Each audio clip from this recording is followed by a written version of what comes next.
Hello everyone, welcome to my channel. आज की कहानी है किस्मत का खेल।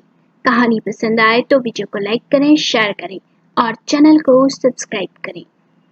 अरुण और करण बचपन से जिगरी दोस्त थे। मोहल्ले में लोग अक्सर कहते, ये दोनों तो राम लक्ष्मण जैसे हैं, एक की खुशी दूसरे से अलग नहीं। अरुण शांत, जिम्मेदार और होशियार लड़का था, वहीं करण थोड़ा शरारती और दिखावे का शौकीन। अरुण मध्यम वर्गीय परिवार से था और एक कंपनी में मैनेजर था। वहीं करण का पुश्तैनी बिजनेस था और वो अमीर घर से था। दोनों की उम्र अब शादी लायक हो चुकी थी।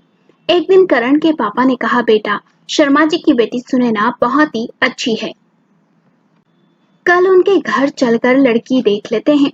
शर्मा जी मध्यम वर्गीय परिवार से थे और करण के पिता के बहुत ही अच्छे दोस्त थे।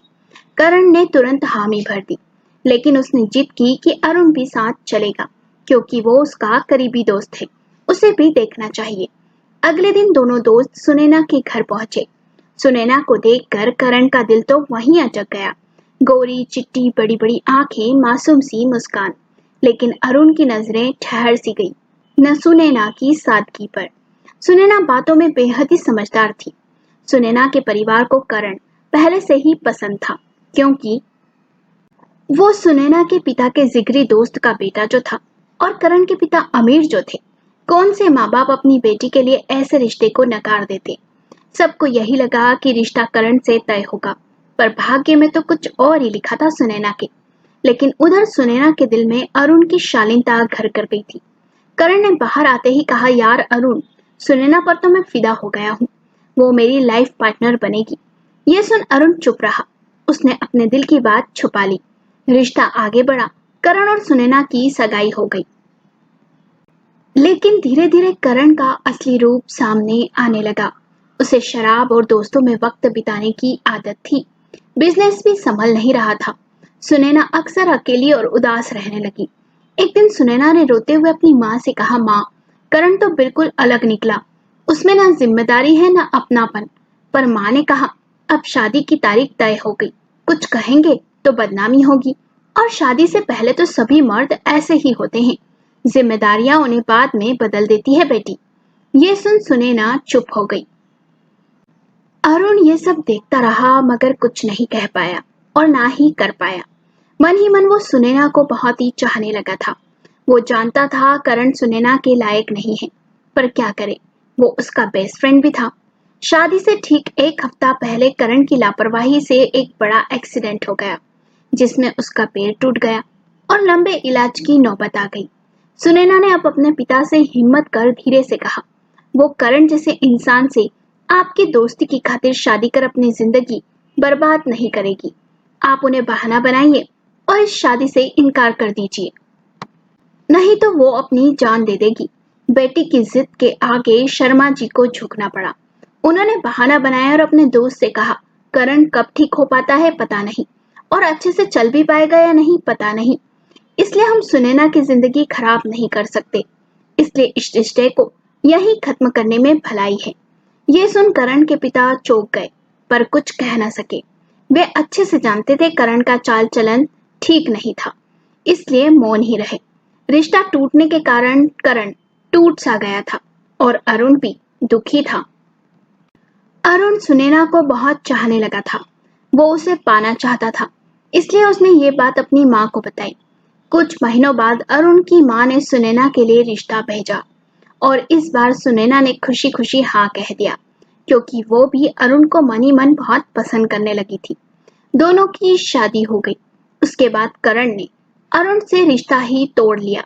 अक्सर शराब पी वो करण को कॉल करता और कहता, अरुण, तूने मुझे धोखा दिया और वो लड़की सुनैना मुझे मिलनी चाहिए थी।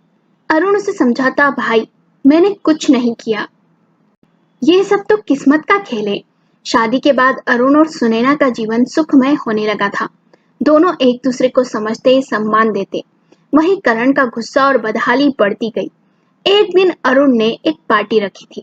वहां करण शराब पीकर आया और नशे में सुनैना से बदतमीजी करने की कोशिश की। अरुण बीच में आ गया और सख्त आवाज में बोला, करण, दोस्ती का मतलब किसी की इज्जत छीनना नहीं होता। अगर तुझे अपनी गलतियां नजर नहीं आती तो कम से कम दूसरों की खुशियां बर्बाद मत कर। शर्मा जी यानी कि सुनैना के पिता भी वहीं मौजूद थे। वे गुस्से में बोले, करण बेटा, रिश्ता अरुण ने नहीं छीना, वो तो तुम्हारे बर्ताव ने तोड़ा।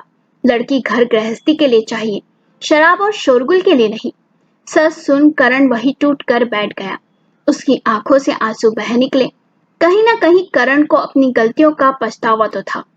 एक दिन करण ने रोते हुए अरुण से कहा, मुझे अब समझ आया है कि जो किसी और का है उसे पाने की जिद करना गलत है। किस्मत ने मुझे सिखा दिया, तू मेरा दोस्त है, मैं तेरे लिए खुश रहूंगा। तूने और पिताजी ने मुझे कितनी बार रोका कि शराब मत पी, थोड़ा जवाबदार इंसान बन, पर मैं बहक गया, गलत राह चुन ली और सुनैना को खो दिया मैंने। पर अब मुझे तुझे नहीं खोना, मेरे लिए तू मेरा सबसे अच्छा दोस्त है। ये सुनकर अरुण ने उसे गले से लगाकर कहा, दोस्ती वही है जो हर हाल में कायम रहे।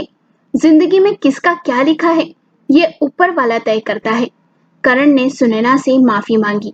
उसके बाद करण पूरी तरह से बदल गया। वो एक जिम्मेदार इंसान बन गया। शराब और बुरे दोस्तों की संगत छोड़ दी, अपने पिता के बिजनेस पर ध्यान देने लगा।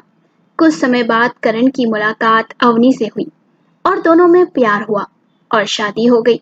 करण अवनी के साथ बहुत खुश था अपने जीवन में, और करण और अरुण की दोस्ती आज भी बहुत ही गहरी थी। दोस्तों, इस कहानी से यही सीख मिलती है कि यही तो जिंदगी का सच है, जो किस्मत में लिखा है वही मिलेगा। तो ये कहानी आपको कैसी लगी? कहानी पसंद आई हो तो लाइक करें, शेयर करें और चैनल को सब्सक्राइब करें। कमेंट करके बताएं कि आपको ये कहानी कैसी लगी और हमारे फेसबुक पेज ग्रह कथा को फॉलो करें। तो मिलते हैं अगली कहानी में।